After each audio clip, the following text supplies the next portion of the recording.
Hello, today is August 9th, and today's reading is Psalms 77 and 78 and Romans 10. This is the reading of God's Word. In the day of trouble I seek the Lord. To the choirmaster, according to Jeduthun, a psalm of Asaph. I cry aloud to God, and he will hear me. In the day of my trouble I seek the Lord. In the night my hand is stretched out without wearying. My soul refuses to be comforted. When I remember God, I moan. When I meditate, my spirit faints. Selah. You hold my eyelids open. I am so troubled that I cannot speak. I consider the days of old, the years long ago.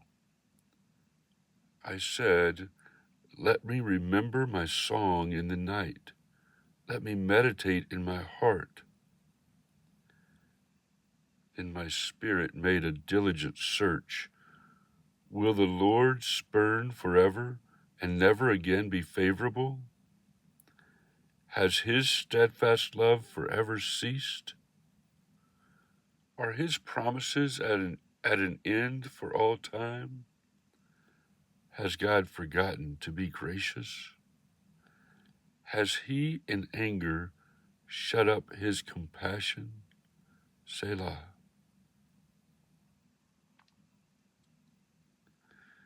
Then I said, I will appeal to this, to the years of the right hand of the Most High.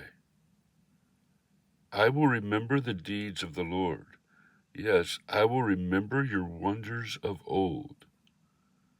I will ponder all your work and meditate on your mighty deeds. Your way, O God, is holy. What God is great like our God? You are the God who works wonders. You have made known your might among the peoples.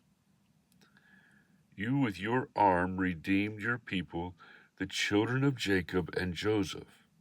Selah.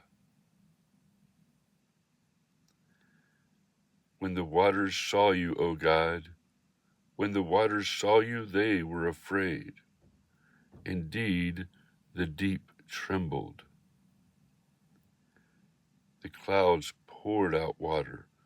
The skies gave forth thunder. Your arrows flashed on every side. The crash of your thunder was in the whirlwind. Your lightnings lighted up the world. The earth trembled and shook. Your way was through the sea, your path through the great waters, yet your footprints were unseen.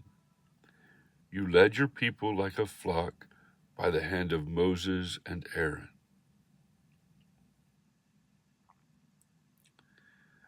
Tell the coming generation a maskil of Asaph.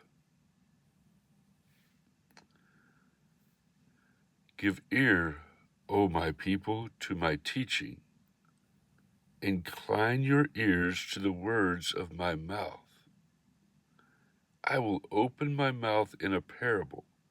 I will utter dark sayings from of old, things that we have heard and known, that our fathers have told us. We will not hide them from their children, but tell to the coming generation the glorious deeds of the Lord and his might and the wonders that he has done. He established a testimony in Jacob and appointed a law in Israel, which he commanded our fathers to teach to their children, that the next generation might know them, the children yet unborn, and arise and tell them to their children, so that they should set their hope in God and not forget the works of God, but keep his commandments, and that they should not be like their fathers, a stubborn and rebellious generation, a generation whose heart was not steadfast, whose spirit was not faithful to God. The Ephraimites, armed with the bow, turned back on the day of battle. They did not keep God's covenant, but refused to walk according to his law. They forgot his works and the wonders that he had shown them. In the sight of their fathers he performed wonders in the land of Egypt, in the fields of Zon. He divided the sea and let them pass through it, and made the waters stand like a heap. In the daytime he led them with a cloud, and all the night with a fiery light. He split rocks in the wilderness and gave them drink abundantly as from the deep. He made streams come out of the rock and caused waters to flow down like rivers. Yet they sinned still more against him, rebelling against the Most High in the desert. They tested God in their heart by demanding the food they craved. They spoke against God, saying, "Can God spread a table in the wilderness?" He struck the rock so that water gushed out and streams overflowed. Can he also give bread or provide meat for his people? Therefore, when the Lord heard, he was full of wrath. A fire was kindled against Jacob. His anger rose against Israel, because they did not believe in God and did not trust his saving power. Yet he commanded the skies above and opened the doors of heaven, and he rained down on them manna to eat and gave them the grain of heaven. Man ate of the bread of the angels. He sent them food in abundance. He caused the east wind to blow in the heavens, and by his power he let out the south wind. He rained meat on them like dust, winged birds like the sand of the seas. He let them fall in the midst of their camp, all around their dwellings, and they ate and were well filled, for he gave them what they craved. But before they had satisfied their craving, while the food was still in their mouths, the anger of God rose against them, and he killed the strongest of them and laid low the young men of Israel. In spite of all this, they still sinned. Despite his wonders, they did not believe. So he made their days vanish like a breath, and their years in terror. When he killed them, they sought him. They repented and sought God earnestly. They remembered that God was their rock, the Most High God, their Redeemer. But they flattered him with their mouths. They lied to him with their tongues. Their heart was not steadfast toward him. They were not faithful to his covenant. Yet he, being compassionate, atoned for their iniquity and did not destroy them.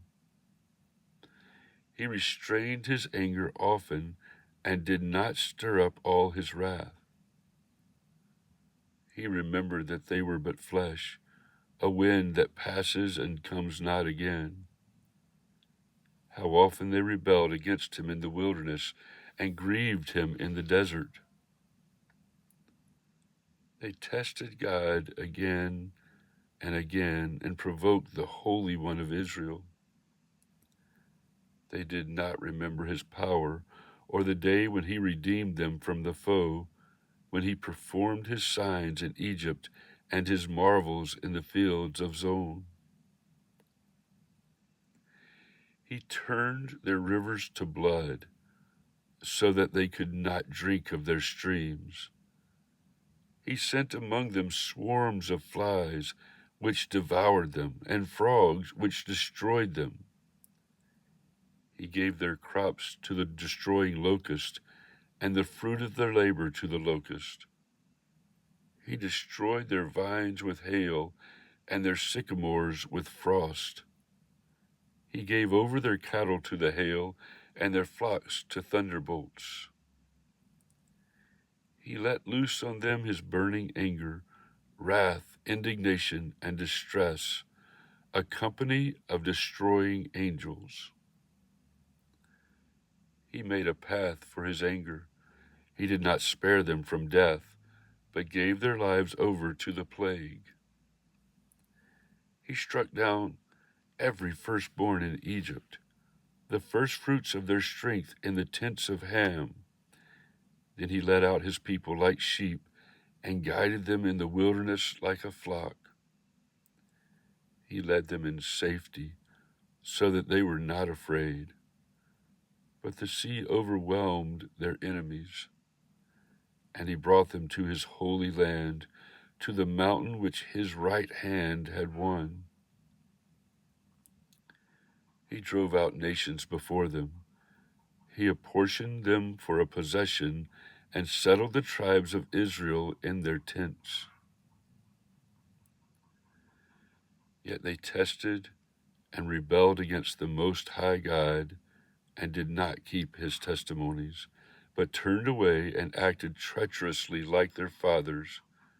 They twisted like a deceitful bow. For they provoked him to anger with their high places. They've moved him to jealousy with their idols. When God heard, he was full of wrath, and he utterly rejected Israel. He forsook his dwelling at Shiloh, the tent where he dwelt among mankind, and delivered his power to captivity, his glory to the hand of the foe. He gave his people over to the sword and vented his wrath on his heritage. Fire devoured their young men, and their young women had no marriage song. Their priests fell by the sword, and their widows made no lamentation. Then the Lord awoke as from sleep, like a strong man shouting because of wine, and he put his adversaries to rout. He put them to everlasting shame. He rejected the tent of Joseph. He did not choose the tribe of Ephraim, but he chose the tribe of Judah, Mount Zion, which he loves. He built his sanctuary like the high heavens, like the earth which he has founded forever. He chose David his servant and took him from the sheepfolds. From following the nursing ewes, he brought him to shepherd Jacob his people, Israel his inheritance. With upright heart he shepherded them and guided them with his skillful hand.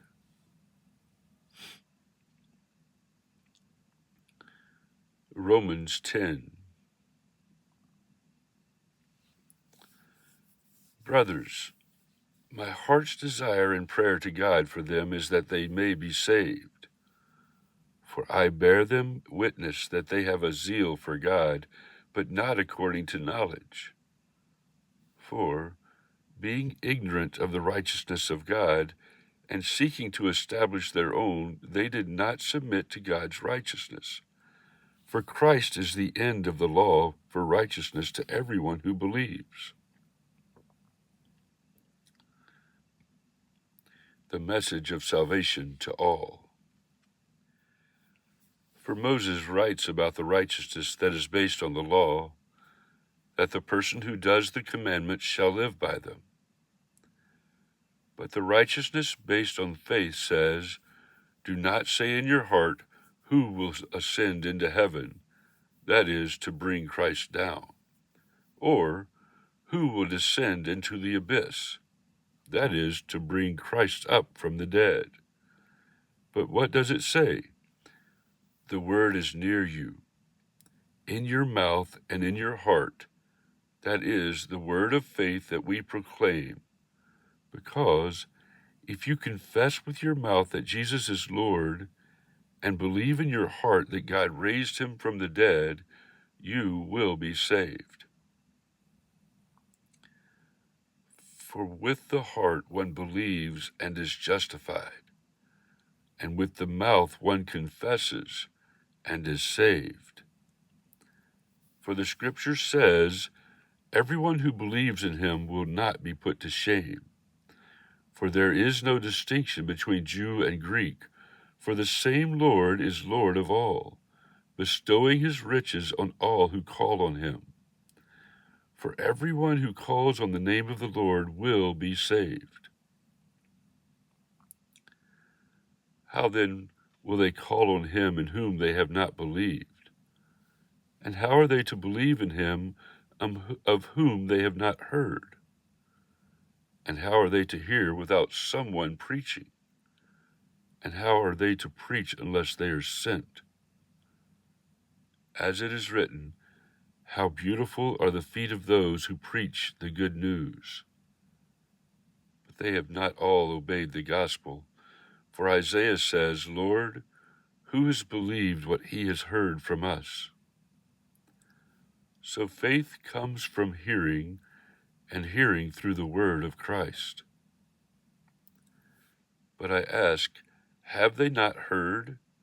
Indeed, they have, for their voice has gone out to all the earth, and their words to the ends of the world. But I ask, did Israel not understand?